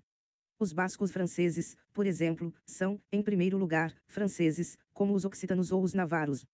Não é o caso da Espanha. Em cada um dos casos de nacionalização bem-sucedida de sociedades e estados na Europa, a experiência é a mesma, um importante processo de democratização da sociedade é a condição básica para a nacionalização dessa sociedade e de sua organização política num Estado-nação moderno. Não há, na verdade, exceção conhecida a essa trajetória histórica do processo que conduz à formação do Estado-nação. O Estado-nação na América, os Estados Unidos. Se examinarmos a experiência da América, seja em suas áreas hispânica ou britânica, podemos reconhecer diferenças e fatores básicos equivalentes. Na área britânico-americana, a ocupação do território foi desde o começo violenta. Mas antes da independência, conhecida nos Estados Unidos como a Revolução Americana, o território ocupado era muito pequeno. Por isso os índios não foram habitantes do território ocupado, não estavam colonizados. Por isso, os diversos povos indígenas foram formalmente reconhecidos como nações e com eles se praticaram relações comerciais internações, inclusive se formaram alianças militares nas guerras entre colonialistas ingleses e franceses, sobretudo. Os índios não eram parte da população incorporada ao espaço de dominação colonial britânico-americana. Por isso mesmo, quando se inicia a história do novo Estado-nação chamado Estados Unidos da América do Norte, os índios foram excluídos dessa nova sociedade. Foram considerados estrangeiros. Mas posteriormente suas terras foram conquistadas e eles quase exterminados. Só então os sobreviventes foram encerrados na Sociedade 131 estadunidense como raça colonizada. No início, portanto, relações colonial/raciais existiram somente entre brancos e negros. Este último grupo era fundamental para a economia da sociedade colonial, como durante um primeiro longo momento para a economia da nova nação. Todavia, demograficamente os negros eram uma relativamente reduzida minoria, enquanto os brancos compunham a grande maioria. Quando da fundação dos Estados Unidos como país independente, o processo de constituição do novo padrão de poder levou desde o começo à configuração de um Estado-nação. Em primeiro lugar, apesar da relação colonial de dominação entre brancos e negros e do extermínio colonialista da população índia, dada a condição avassaladoramente majoritária dos brancos, é inevitável admitir que esse novo Estado-nação era genuinamente representativo da maioria da população. Essa branquitude social da sociedade estadunidense foi inclusive aprofundada com a imigração de milhões de europeus durante o século XIX. Em segundo lugar, a conquista dos territórios indígenas resultou na abundância da oferta de um recurso básico de produção, a terra. Este pôde ser, por consequência, apropriado e distribuído de maneira não unicamente concentrada sob o controle de pouquíssimas pessoas, mas pelo contrário pôde ser, ao mesmo tempo, parcialmente concentrado em grandes latifúndios e também apropriado ou distribuído numa vasta proporção de média e pequenas propriedades. Equivalente, pois, a uma distribuição democrática de recursos. Isso fundou para os brancos uma participação notavelmente democrática no controle da geração e da gestão da autoridade pública. A colonialidade do novo padrão de poder não foi anulada, no entanto, já que negros e índios não podiam ter lugar, em absoluto, no controle dos recursos de produção, nem das instituições e mecanismos da autoridade pública. Em meados do século XIX, Tocqueville, 1835, capitã 16 e 17, observou que nos Estados Unidos da América, gente de origens tão diversos cultural, étnica e mesmo nacionalmente, eram incorporados todos em algo parecido a uma máquina de reidentificação nacional, rapidamente se transformavam em cidadãos estadunidenses e adquiriam uma nova identidade nacional, preservando por algum tempo suas identidades originais. Tocqueville afirmou então que o mecanismo básico desse processo de nacionalização era a abertura da participação democrática na vida política para todos os recém-chegados. Todos eles eram atraídos a uma intensa participação política e com a liberdade de decisão de participar ou não. Mas viu também que dois grupos específicos não estavam autorizados a participar da vida política. Estes eram, evidentemente, negros e índios. Essa discriminação era, pois, o limite desse impressionante e massivo processo de formação do Estado-nação moderno na jovem República dos Estados Unidos da América. Tocqueville não deixou de advertir que a menos que essa discriminação social e política fosse eliminada, o processo de construção nacional se veria limitado. Um século mais tarde, outro europeu, Gunnar Myrdal, 1944, observou essas mesmas limitações no processo nacional dos Estados Unidos. Viu também que devido ao fato de que os novos imigrantes eram não brancos, provinham da América Latina e da Ásia, em sua maioria, as relações coloniais dos brancos com esses outros povos poderiam ser um sério risco para a reprodução dessa nação.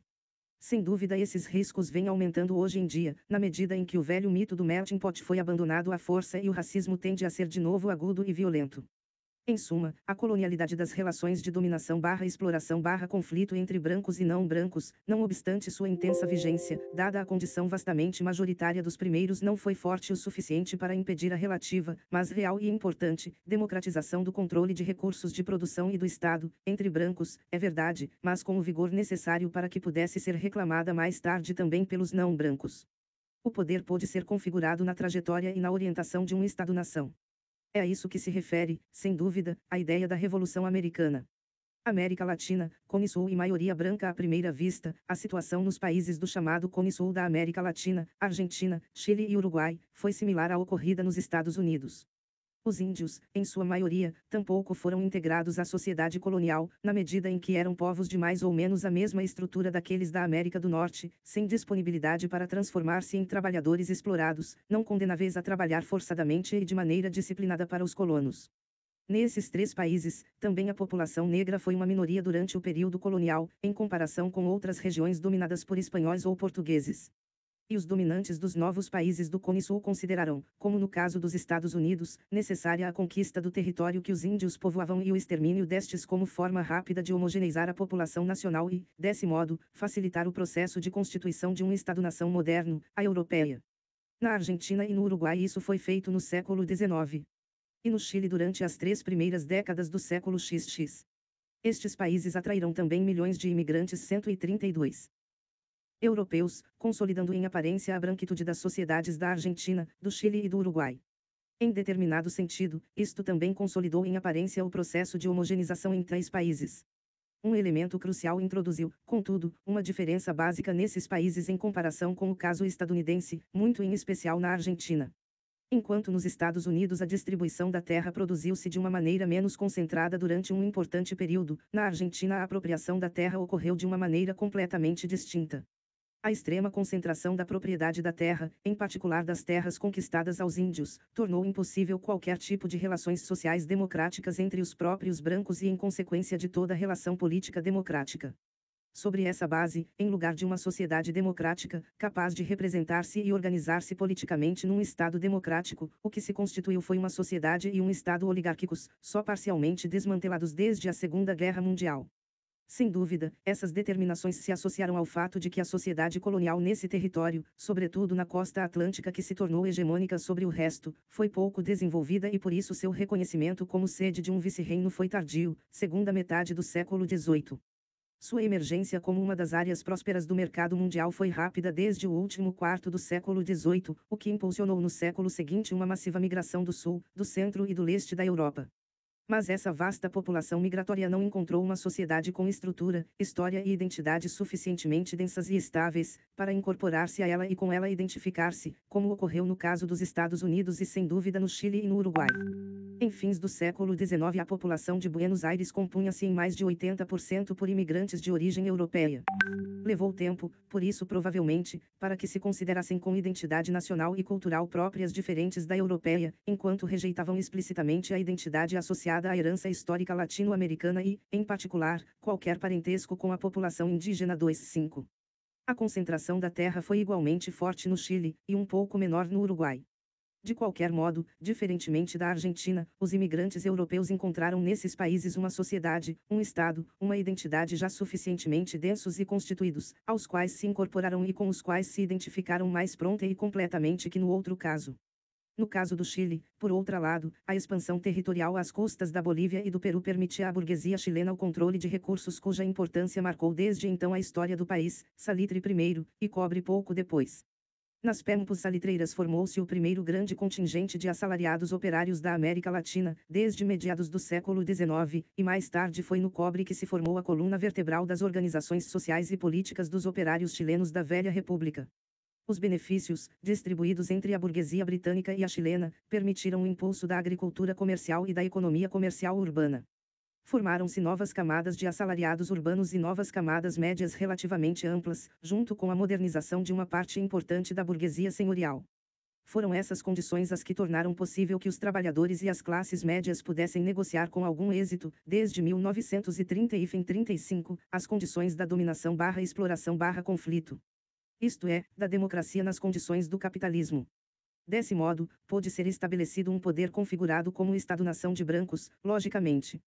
Os índios, exígua minoria de sobreviventes habitando as terras mais pobres e inóspitas do país, foram excluídos desse Estado-nação. Até há pouco eram sociologicamente invisíveis. Agora não o são tanto, começam a mobilizar-se em defesa dessas mesmas terras que também arriscam perder face ao capital global. O processo de homogeneização dos membros da sociedade imaginada de uma perspectiva eurocêntrica como característica e condição dos Estados-nação modernos, foi levado a cabo nos países do Cone Sul latino-americano não por meio da descolonização das relações sociais e políticas entre os diversos componentes da população, mas pela eliminação massiva de alguns deles, índios, negros e mestiços. Ou seja, não por meio da democratização fundamental das relações sociais e políticas, mas pela exclusão de uma parte da população. Dadas essas condições originais, a democracia alcançada e o Estado-nação constituído não podiam ser afirmados e estáveis. A história política desses países, muito especialmente desde fins da década de 60 até o presente, não poderia ser explicada à margem dessas determinações. 2.6. Maioria indígena, negra e mestiça, o impossível moderno Estado-nação no restante dos países latino-americanos, essa trajetória eurocêntrica em direção ao Estado-nação se demonstrou até agora impossível de chegar a termo.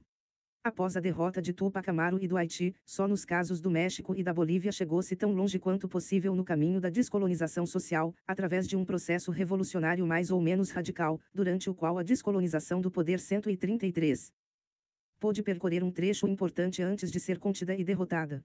Nesses países, ao começar a independência, principalmente aqueles que foram demográfica e territorialmente extensos em princípios do século XIX, aproximadamente um pouco mais de 90% do total da população era de negros, índios e mestiços.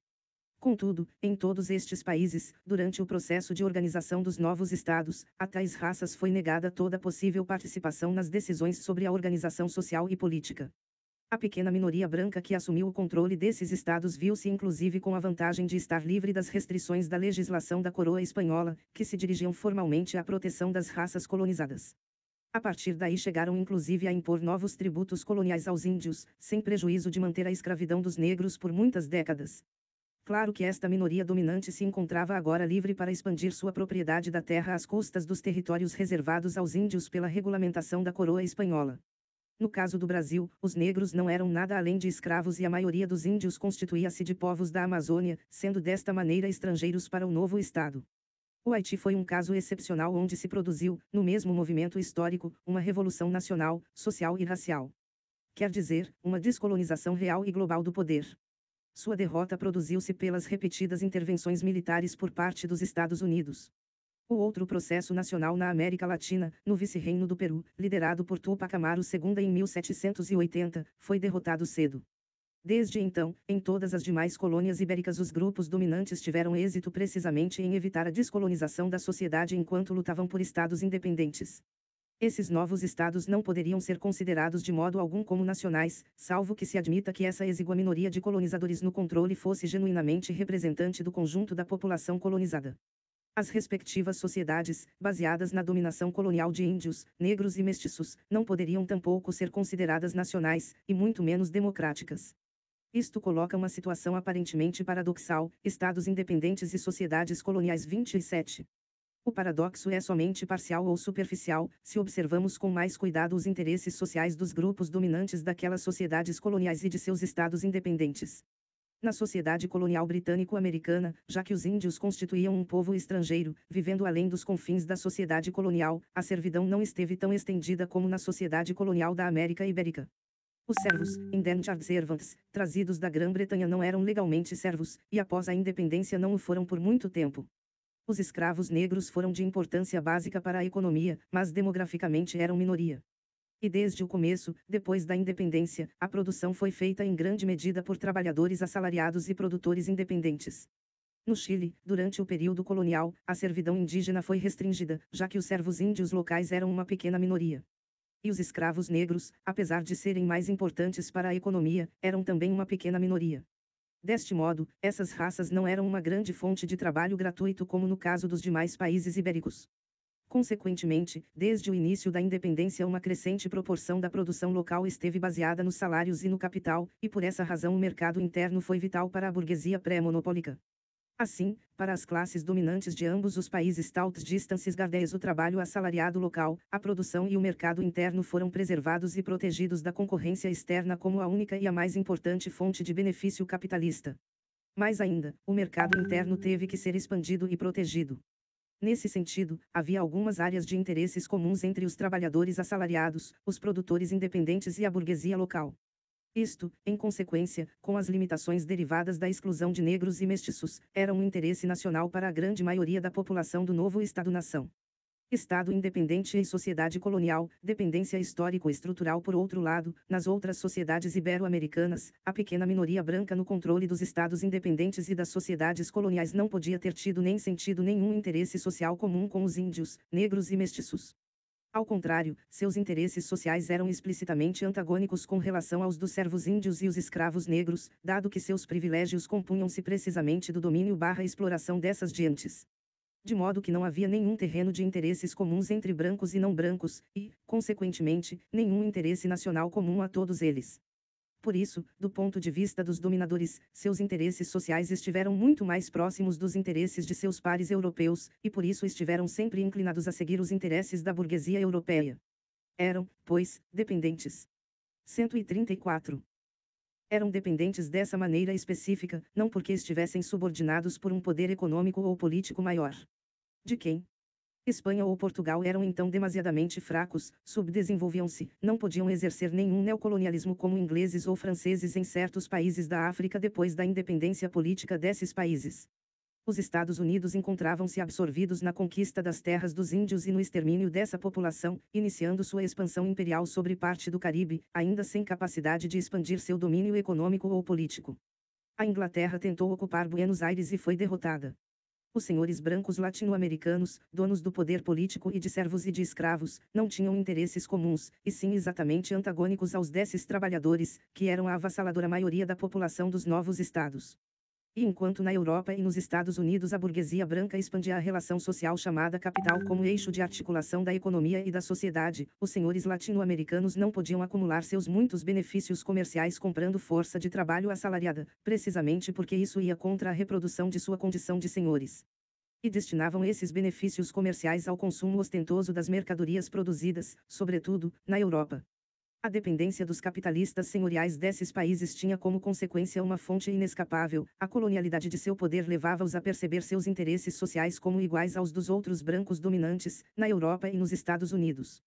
Essa mesma colonialidade do poder impedia-os, no entanto, de desenvolver realmente seus interesses sociais na mesma direção que os de seus pares europeus, isto é, transformar capital comercial, benefício igualmente produzido na escravidão, na servidão, ou na reciprocidade, em capital industrial, já que isso implicava libertar índios servos e escravos negros e transformá-los em trabalhadores assalariados.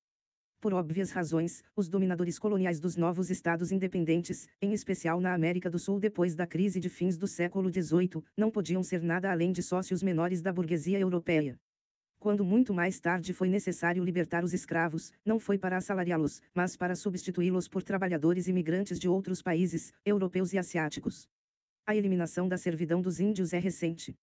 Não havia nenhum interesse social comum, nenhum mercado próprio a defender, o que teria incluído o assalariado, já que nenhum mercado local era de interesse dos dominadores.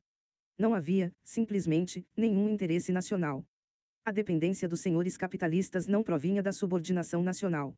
Esta foi, pelo contrário, a consequência da comunidade de interesses raciais. Estamos lidando aqui com o conceito da dependência histórico-estrutural, que é muito diferente das propostas nacionalistas da dependência externa ou estrutural, Quijano, 1967.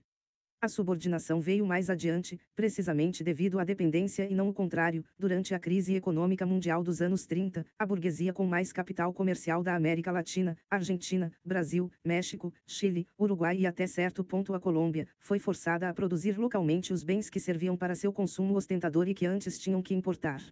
Este foi o início do peculiar caminho latino-americano de industrialização dependente, a substituição dos bens importados para o consumo ostentador dos senhores e dos pequenos grupos médios associados a eles, por produtos locais destinados a esse consumo. Para tal finalidade não era necessário reorganizar globalmente as economias locais, assalariar massivamente servos, nem produzir tecnologia própria. A industrialização através da substituição de importações é, na América Latina, um caso revelador das implicações da colonialidade do poder 28. Neste sentido, o processo de independência dos estados na América Latina sem a descolonização da sociedade não pôde ser, não foi, um processo em direção ao desenvolvimento dos estados-nação modernos, mas uma rearticulação da colonialidade do poder sobre novas bases institucionais. Desde então, durante quase 200 anos, estivemos ocupados na tentativa de avançar no caminho da nacionalização de nossas sociedades e nossos estados. Mas ainda em nenhum país latino-americano é possível encontrar uma sociedade plenamente nacionalizada nem tampouco um genuíno Estado-nação. A homogeneização nacional da população, segundo o modelo eurocêntrico de nação, só teria podido ser alcançada através de um processo radical e global de democratização da sociedade e do Estado. Antes de mais nada, essa democratização teria implicado, e ainda deve implicar, o processo da descolonização das relações sociais, políticas e culturais entre as raças, ou mais propriamente entre grupos e elementos de existência social europeus e não europeus. Não obstante, a estrutura de poder foi e ainda segue estando organizada sobre e ao redor do eixo colonial. A construção da nação e sobretudo do Estado-nação foram conceitualizadas e trabalhadas contra a maioria da população, neste caso representada pelos índios, negros e mestiços. A colonialidade do poder ainda exerce seu domínio, na maior parte da América Latina, contra a democracia, a 135. Cidadania, a nação e o Estado-nação moderno. Atualmente podem-se distinguir 4 trajetórias históricas e linhas ideológicas acerca do problema do Estado-nação, um limitado mas real processo de descolonização/democratização através de revoluções radicais como no México e na Bolívia, depois das derrotas do Haiti e de Tupac Amaru. No México, o processo de descolonização do poder começou a ver-se paulatinamente limitado desde os anos 60 até entrar finalmente num período de crise no final dos anos 70. Na Bolívia a revolução foi derrotada em 1965. 2. Um limitado mas real processo de homogeneização colonial, racial, como no Cone Sul, Chile, Uruguai, Argentina, por meio de um genocídio massivo da população aborígene.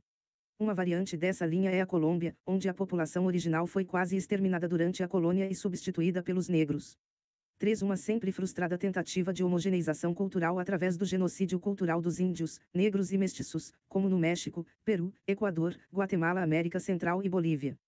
4. A imposição de uma ideologia de democracia racial que mascara a verdadeira discriminação e a dominação colonial dos negros, como no Brasil, na Colômbia e na Venezuela.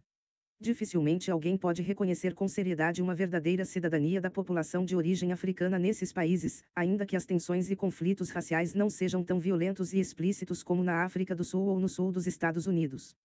O que estas comprovações indicam é que há, sem dúvida, um elemento que impede radicalmente o desenvolvimento e a culminação da nacionalização da sociedade e do Estado, na mesma medida em que impede sua democratização, já que não se encontra nenhum exemplo histórico de modernos Estado-nação que não sejam o resultado dessa democratização social e política. Qual é ou pode ser esse elemento? No mundo europeu, e por isso na perspectiva eurocêntrica, a formação de Estados-nação foi teorizada, imaginada na verdade, como expressão da homogeneização da população em termos de experiências históricas comuns. E à primeira vista, os casos exitosos de nacionalização de sociedades e Estados na Europa parece dar razão a esse enfoque. O que encontramos na história conhecida é, desde logo, que essa homogeneização consiste na formação de um espaço comum de identidade e de sentido para a população de um espaço de dominação. E isso, em todos os casos, é o resultado da democratização da sociedade, que desse modo pode organizar-se e expressar-se num Estado democrático. A pergunta pertinente, a estas alturas do debate, é: por que isso foi possível na Europa Ocidental, e com as limitações conhecidas, em todo o mundo de identidade europeia, Canadá, Estados Unidos, Austrália, Nova Zelândia, por exemplo? Por que não foi possível, até hoje, se não de modo parcial e precário, na América Latina? Para começar, teria sido possível na França, o caso clássico de Estado-nação moderno, essa democratização social e radical se o fator racial tivesse estado presente.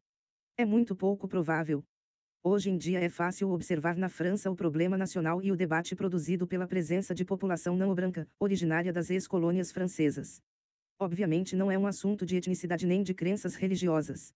Novamente basta recordar que há um século o caso Dreyfus demonstrou a capacidade de discriminação dos franceses, mas seu final também demonstrou que para muitos deles a identidade de origem não era requisito determinante para ser membro da nação francesa, desde que a cor fosse francesa.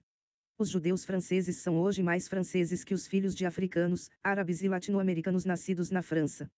Isto para não mencionar o sucedido com os imigrantes russos e espanhóis cujos filhos, por terem nascido na França, são franceses. Isto quer dizer que a colonialidade do poder baseada na imposição da ideia de raça como instrumento de dominação foi sempre um fator limitante destes processos de construção do Estado-nação baseados no modelo eurocêntrico, seja em menor medida como no caso estadunidense ou de modo decisivo como na América Latina. O grau atual de limitação depende, como foi demonstrado, da proporção das raças colonizadas dentro da população total e da densidade de suas instituições sociais e culturais. Por tudo isso, a colonialidade do poder estabelecida sobre a ideia de raça deve ser admitida como um fator básico na questão nacional e do Estado-nação. O problema é, contudo, que na América Latina a perspectiva eurocêntrica foi adotada pelos grupos dominantes como própria e levou-os a impor o modelo europeu de formação do Estado-nação para estruturas de poder organizadas em torno de relações coloniais. Assim, ainda nos encontramos hoje num labirinto em que o Minotauro é sempre visível, mas sem nenhuma Ariadne para mostrar-nos a ansiada saída. 136. Eurocentrismo e revolução na América Latina. Outro caso claro desse trágico desencontro entre nossa experiência e nossa perspectiva de conhecimento é o debate e a prática de projetos revolucionários.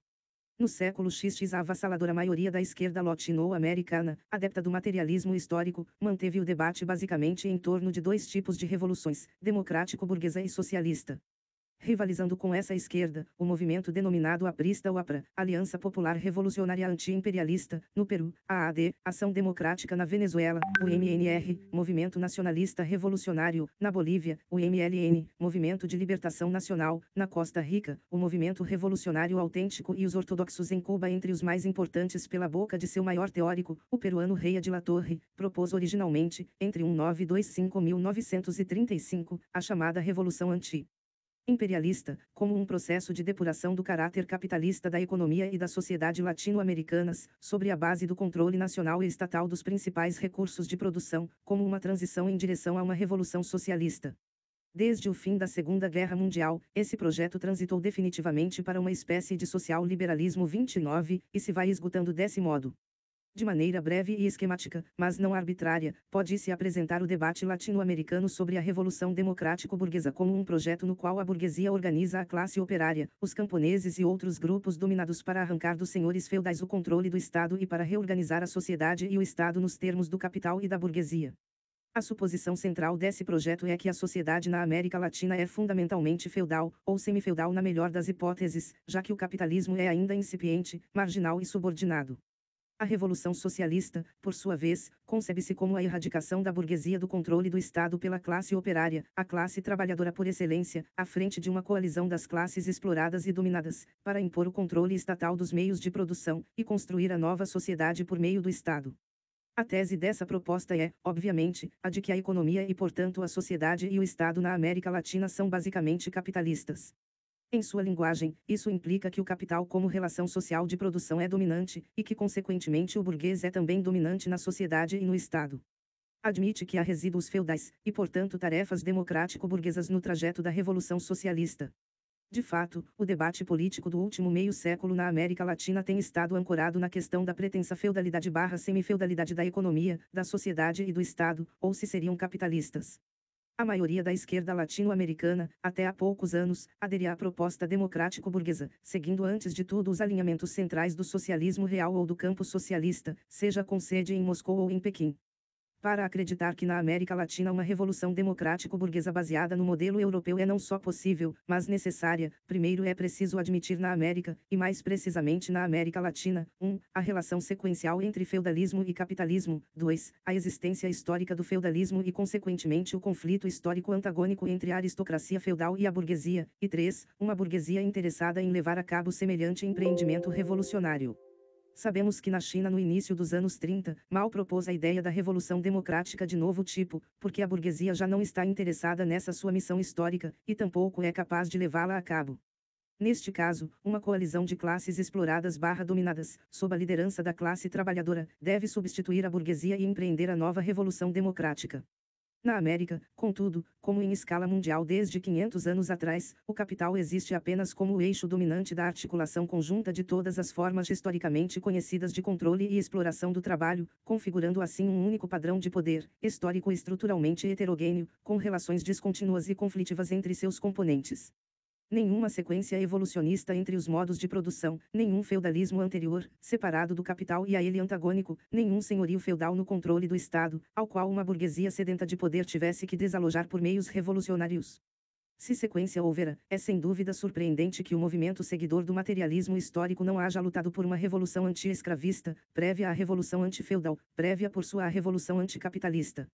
Porque na maior parte deste continente, Estados Unidos, todo o Caribe, incluindo Venezuela, Colômbia, o litoral do Equador e do Peru, Brasil, o escravismo foi mais generalizado e mais poderoso. Mas, é claro, a escravidão terminou antes do século XX. E foram os senhores feudais os que herdaram o poder. Não é verdade? 137. Uma revolução antifeudal, portanto democrático-burguesa, no sentido eurocêntrico sempre foi, portanto, uma impossibilidade histórica. As únicas revoluções democráticas realmente ocorridas na América, além da Revolução Americana, foram as do México e da Bolívia, como revoluções populares, nacionalistas anti-imperialistas, anticoloniais, isto é, contra a colonialidade do poder, e anti-oligárquicas, isto é, contra o controle do Estado pela burguesia senhorial sob a proteção da burguesia imperial. Na maioria dos outros países, o processo foi um processo de depuração gradual e desigual do caráter social, capitalista, da sociedade e do Estado. Logo, o processo foi sempre muito lento, irregular e parcial. Poderia ter sido de outra maneira. Toda a democratização possível da sociedade na América Latina deve ocorrer na maioria destes países, ao mesmo tempo e no mesmo movimento histórico como uma descolonização e como uma redistribuição do poder.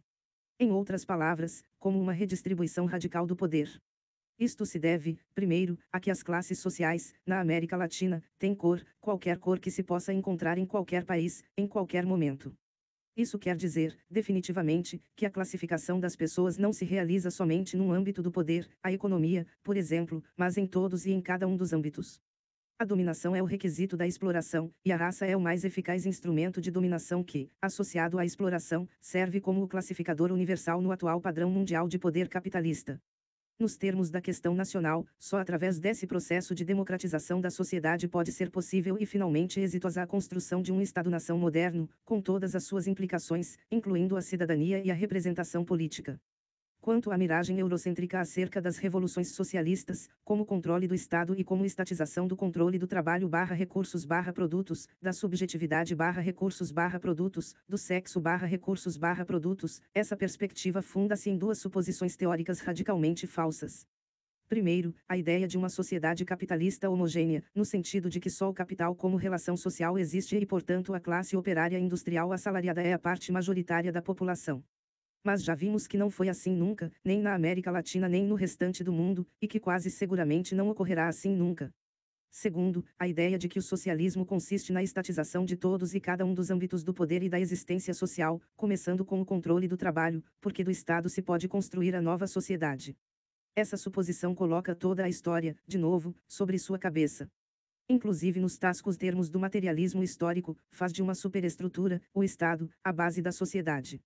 E escamoteia o fato de uma total reconcentração do controle do poder, o que leva necessariamente ao total despotismo dos controladores, fazendo-a aparecer como se fosse uma socialização do poder, isto é, a redistribuição radical do controle do poder.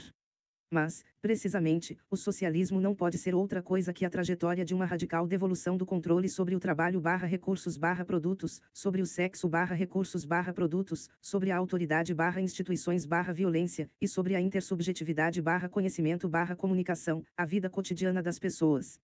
Isso é o que proponho, desde 1972, como socialização do poder, Quirrano, 1972, 1981. Solitariamente, em 1928, José Carlos Mariátegui foi sem dúvida o primeiro a vislumbrar, não só na América Latina, que neste espaço/tempo as relações sociais de poder, qualquer que fosse seu caráter prévio, existiam e atuavam simultânea e articuladamente, numa única e conjunta estrutura de poder, que esta não podia ser uma unidade homogênea, com relações contínuas entre seus elementos, movendo-se na história contínua e sistemicamente. Portanto, que a ideia de uma revolução socialista tinha que ser, por necessidade histórica, dirigida contra o conjunto desse poder e que longe de consistir numa nova reconcentração burocrática do poder, só podia ter sentido como redistribuição entre as pessoas, em sua vida cotidiana, do controle sobre as condições de sua existência social. 30. O debate não será retomado na América Latina senão a partir dos anos 60 do século há pouco terminado, e no resto do mundo a partir da derrota mundial do campo socialista. Na realidade, cada categoria usada para caracterizar o processo político latino-americano tem sido sempre um modo parcial e distorcido de olhar esta realidade. Essa é uma consequência inevitável da perspectiva eurocêntrica, na qual um evolucionismo unilinear e unidirecional se amalgama contraditoriamente com a visão dualista da história, um dualismo novo e radical que separa a natureza da sociedade, o corpo da razão, que não sabe o que fazer com a questão da totalidade, negando-a simplesmente, como o velho empirismo ou o novo pós-modernismo, ou entendendo-a só de modo organicista ou sistêmico, convertendo-a assim numa perspectiva distorcedora. Impossível de ser usada salvo para o erro.